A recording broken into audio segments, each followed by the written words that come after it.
जब श्री राम ने काल को वचन दे दिया कि उन दोनों के बीच बात होते हुए कोई देख लेगा या सुन लेगा तो श्री राम उसका वध कर देंगे। उधर दुर्वासा ऋषि के शाप के डर से लक्ष्मण जी भागे भागे श्री राम के पास पहुँचे। फिर क्या था, वचन के अनुसार श्री राम को लक्ष्मण जी का वध करना था, लेकिन श्री राम बड़े दुखी थे। अपने प्रिय भाई का वध कैसे करें? लेकिन काल को वचन भी दे चुके थे।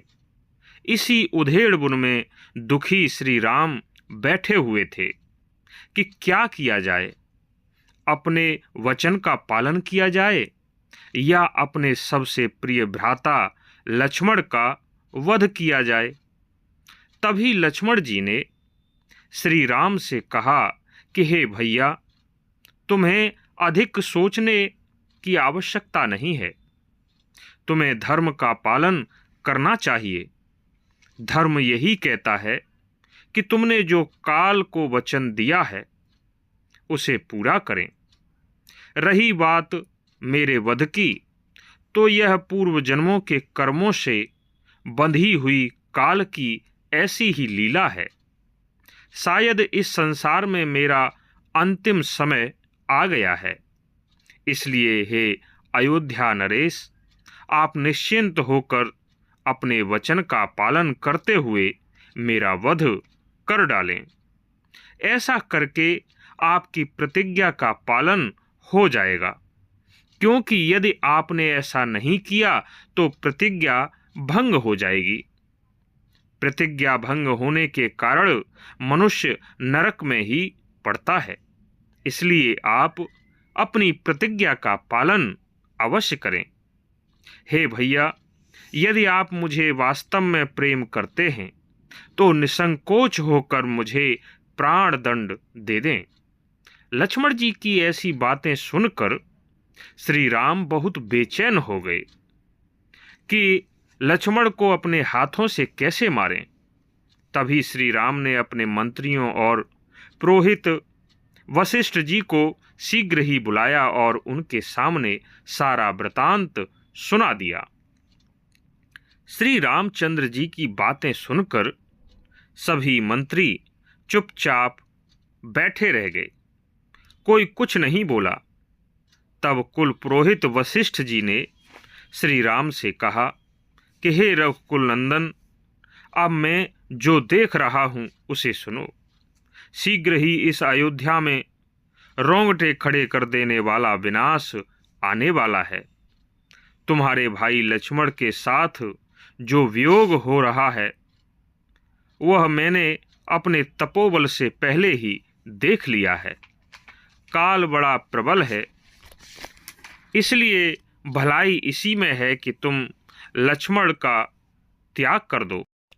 तुम्हें किसी भी कीमत पर अपनी प्रतिज्ञा झूठी नहीं करनी चाहिए, क्योंकि प्रतिज्ञा के नष्ट होने पर धर्म का लोप हो जाएगा। जहाँ धर्म का लोप हो गया वहाँ चराचर प्राणी, देवता, ऋषि, मुनि सहित सभी तीनों लोक नष्ट हो जाएंगे। इसलिए अब समय आ गया है कि तुम लक्ष्मण को त्याग दो। जब कुल पुरोहित वशिष्ठ जी ने श्री राम से स्पष्ट रूप से कहा, तब वशिष्ठ जी की आज्ञा पाकर श्री राम ने लक्ष्मण जी से कहा कि हे सुमित्रा नंदन, अपनी प्रतिज्ञा का पालन करते हुए धर्म की रक्षा के लिए मैं इसी समय तुम्हारा त्याग करता हूँ। अच्छे और प्रिय लोगों का त्याग किया जाए या वध, दोनों एक ही समान हैं। इतना सुनकर लक्ष्मण जी के नेत्रों में आंसू भर गए।